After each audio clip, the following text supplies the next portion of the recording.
नमस्कार साथियों, आप सबका पुनः स्वागत है श्रद्धास्तु ज्योतिष में। आज हम लोग कवर करने वाले हैं कर्क लगन की कुंडली में यदि बृहस्पति पंचम भाव में बैठे हैं तो क्या फल है। हम ये भी कह सकते हैं कर्क लगन की कुंडली में वृश्चिक राशि का बृहस्पति किस प्रकार का फल देता है। इससे पहले हम लोग सूर्य, चंद्रमा, मंगल और बुध की रिकॉर्डिंग चैनल में अपलोड कर चुके हैं भृगु सरल पद्धति अनुसार।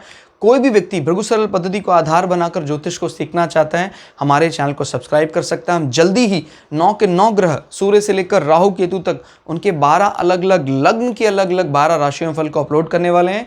उस अपलोडेशन को टाइमली पाने के लिए आप बेल आइकन दबाएं ताकि आपको सारा अपलोडेशन टाइमली मिल सके। मेरा नाम है सनत कुमार वाजपेयी। 15 साल का अनुभव मुझे साइंस एंड एस्ट्रोलॉजी में। हमारे बारे में और अधिक जानकारी के लिए सिंपली गूगल करें सनत वाजपेयी, लिखें, आपको हमारे बारे में कंप्लीट इन्फॉर्मेशन मिल जाएगी। तो आइए शुरुआत करते हैं आज की क्लास का। कर्क लगन यहाँ से गिनते हैं एंटी क्लॉकवाइज, तो ये पड़ता है पंचम भाव।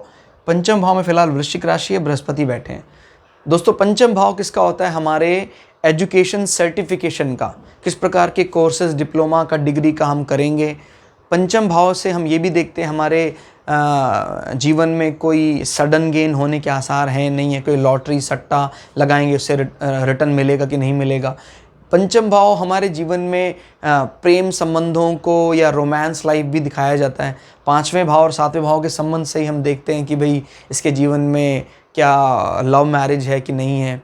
और पंचम भाव से ही देखा जाता है कि संतान सुख कब होगा, कैसा होगा। पंचम भाव आपके फ़ैन फॉलोइंग की बात करता है कि भाई आपको लोग मानने वाले, कोई सेलिब्रिटी के लिए पंचम भाव का मजबूत होना बहुत ज़रूरी है। पता लगा आपने कोई फिल्म रिलीज़ करी, उसके बाद फ्लॉप हो गई, कुछ कोई नहीं जानता फिर आपको, क्योंकि पंचम भाव बहुत ख़राब था। पंचम भाव के ही मजबूत होने पर आपको लोग अच्छे से बड़े लंबे समय तक जानते हैं प्रभावी ढंग से। तो अच्छे नेता के लिए, अच्छे क्रिकेटर के लिए, अच्छे फिल्म इंडस्ट्री में कोई स्टार के लिए पंचम भाव का मजबूत होना बहुत ज़रूरी है। फिलहाल यहाँ वृश्चिक राशि है। वृश्चिक राशि का स्ट्रक्चर कैसा आपको पता? काल पुरुष की कुंडली में अष्टम भाव है, तो वो वाली प्री इमेज भी आपको जरूर लेकर चलनी है। ये छुपी हुई विद्याओं की बात करता है। मंगल की राशि तो है, लेकिन ये उस लॉर्ड से काफ़ी विपरीत सा दिखाई देता है। ये जल के नज़दीक रहने वाला, उन चीज़ों से स्नेह रखने वाला, बिल में छुप कर रहने वाला है, विष भी है इसके अंदर। और ये माने वाटर और इसका जो लॉर्ड है वो अग्नि, दोनों का मिला जुला रूप है। तो प्रायः हम जब कभी ऐसे विद्या की बात करते हैं तो इसमें छुपी हुई चीज़ों को ढूंढना, पेट्रोल की माइनिंग या मर्चेंट नेवी, समुद्र में कोई चीज़ छुपी हुई चीज़ों को ढूंढने की बात करना, तो वो जब आपके एजुकेशन सर्टिफिकेशन में आता है तो इसी प्रकार की वो शिक्षाएं कराता है।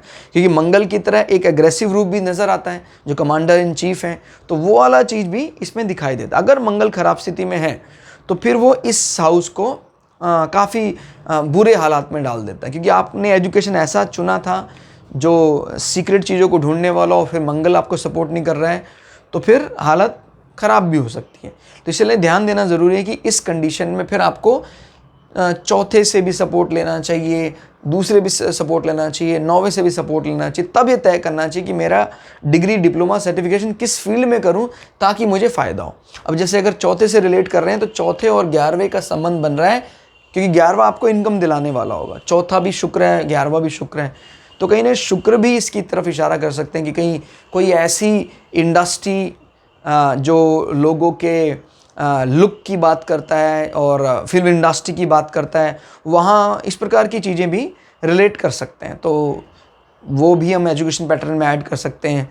और 8 नंबर भी छुप कर कोई इस प्रकार के काम करना, कोई इंटेलिजेंस एजेंसी की भी बात कर सकते हैं इसमें। क्लियर होगा। लेकिन हम जब तक इंटीग्रेटेड अप्रोच नहीं लाएंगे, बाद में जब हम सभी ग्रहों को लाएंगे, तब तक हम एग्जैक्ट प्रोफेशन के बारे में कुछ नहीं कह सकते हैं। क्लियर हो गया। जैसे कुंडली आपके सामने रखी होती फिर तो सारे प्लैनेट अपना इम्पैक्ट छोड़ चुके होते, लेकिन हमें इस दृष्टि को भी सीखना होगा जो आधार है किसी कुंडली को देखने का।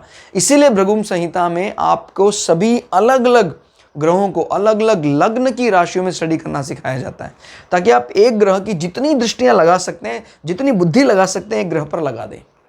और फिर जब आप सारे ग्रह लाएंगे फिर देखिएगा क्या कमाल होता है, आपके सामने खुद ब खुद ये रिजल्ट खुल जाएगा। अब बृहस्पति का जो मूल स्वभाव है वो तो आपको पता है, ज्ञान की तरफ अट्रैक्ट करना। किसी कोई महिला की कुंडली है तो उनके हस्बैंड का संबंध पंचम भाव से बन रहा है, तो इस प्रकार की चीज़ें देखते हैं कि भाई महिला के लिए अगर ये पंचम भाव का संबंध बन रहा है और कहीं ना कहीं शनि भी से संबंध बना रहा है डायरेक्टली इनडायरेक्टली, तो ये लव मैरिज की तरफ भी इशारा करता है। ठीक हो गया। अगर शनि संबंध बनाता है तब, जैसे शनि यहाँ पर आकर बैठ जाए या शनि बृहस्पति के घर में बैठ जाए, तभी भी ये परिवर्तन योग से संबंध बनाने लग जाएंगे। तो ये इस प्रकार के कोई संबंध बनते हैं तो अच्छी बात। अभी बृहस्पति जो है वो एक लक्ष्मी त्रिकोण का स्वामी होकर दूसरे लक्ष्मी त्रिकोण में बैठा हुआ है, जो एक धनियों की तरफ इशारा करता है, बशर्ते मंगल को वहां जाना पड़ेगा, परिवर्तन योग में इन्वॉल्व होना पड़ेगा, तो ये पुष्टि, या मंगल यहीं बैठ जाए तो भी ये धन योग बन जाता है। कैसे निकालते हैं वो हमने ऑलरेडी अपलोड कर रखा है तरीका, कि धन योग, राजयोग, नीच भंग राजयोग, हमारे ग्रहों का गणित करके एक प्लेलिस्ट मिलेगी आपको प्लेलिस्ट सेक्शन में, उसमें सब बातें हमने विस्तार से बताई हैं।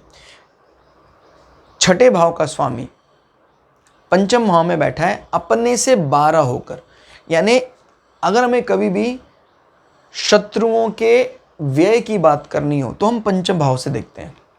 शत्रुओं का व्यय किस प्रकार का होगा, शत्रुओं का व्यय आपको फायदा दिलाने वाला होगा कि नहीं होगा, इस प्रकार की चीज़ें क्लियर हो गया। या रोगों का नाश इससे देखा जाता है, क्योंकि रोगों का व्यय कह रहे हैं, ये रोगों का नाश इससे देखा जाने।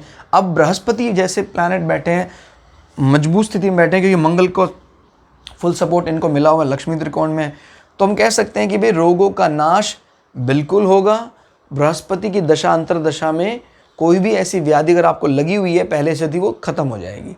और क्या बात बता रहा है कि अपने से 12 होकर बैठा है, ये आपके ऋणों का भी नाश कर देगा। क्लियर हो गया। आपके शत्रुओं का भी नाश करने के लिए पंचम भाव एक्टिवेट रहेगा सदा। आपको आपकी समय पर की जाने वाली शिक्षा आपके शत्रुओं का मुंह बंद कर देगी। आप इससे, इसका नाश होने का अर्थ ये भी है कि ये कहीं ना कहीं आपको अचानक फायदा दिलाने वाला, बिकॉज पंचम भाव आपको सडन गेन की बात करता है। क्लियर हो गया। और आप अपने संतान पक्ष के लिए बिल्कुल आश्वस्त रहें, इसमें कोई दिक्कत नहीं है आपको। उसके प्रभाव को भी हम शामिल कर लेते हैं। अपने से 7, 8, 9 बृहस्पति नवम भाव से 9 होकर बैठा है, तो जब पिता के भाग्य को देखना हो तो हम पंचम भाव से देखते हैं।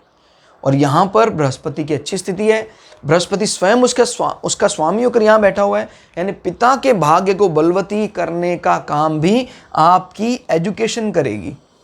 आपकी अच्छी पढ़ाई पिता को भाग्यवान बना देगी। आपका बृहस्पति का यहाँ बैठना आय भाव में भी परचम लड़ाने की बात करता है। 11th हाउस में कोई भी वैसे अनावश्यक वाद विवाद में नहीं फंसता है। अगर कहीं से आय आ रही है तो आने दे। तो ये बृहस्पति जो इंस्पायर है ऋण भाव से और आपके भाग्य धर्म भाव से, वो यहाँ बैठकर आपके आय स्थान में दृष्टि बनाए हुए हैं। तो ये बताता है कि आपके एजुकेशन के ज़रिए वो आपको फ़ायदा दिलाएगा ज़रूर, लेकिन वो है कहाँ का लॉर्ड ये नहीं भूलना है हमें। वो कहीं ना कहीं रुका हुआ ऋण, उससे आपको लगातार फ़ायदा कराएगा। आपके धर्म संबंधी कृत्य भी आपको फ़ायदा दिलाने वाले होंगे, इसमें कोई दो राय नहीं है। अब इसमें दृष्टियों की बात कर लेते हैं।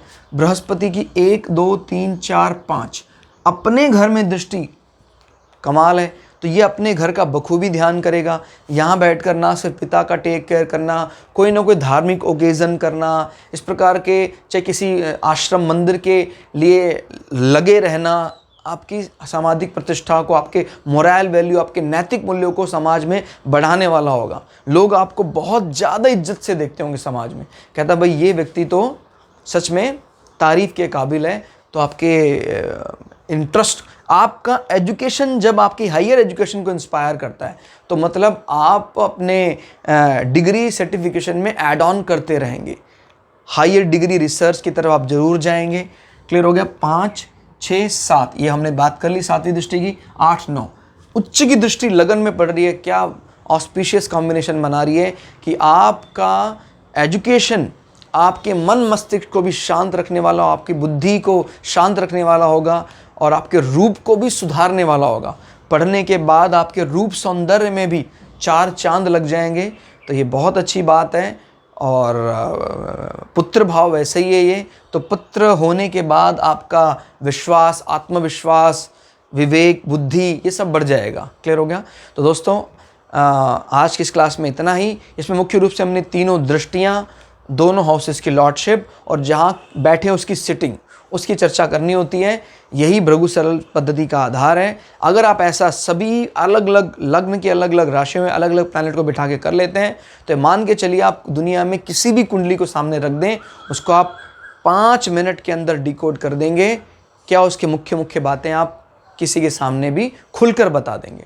तो दोस्तों आज की इस क्लास में इतना ही। क्लास कैसी लगी आपको कमेंट करके जरूर बताइएगा। मिलते हैं अगली क्लास में, तब तक के लिए जय श्री भृगु पराशरा, जय श्री शुक्राचार्य, नमस्कार।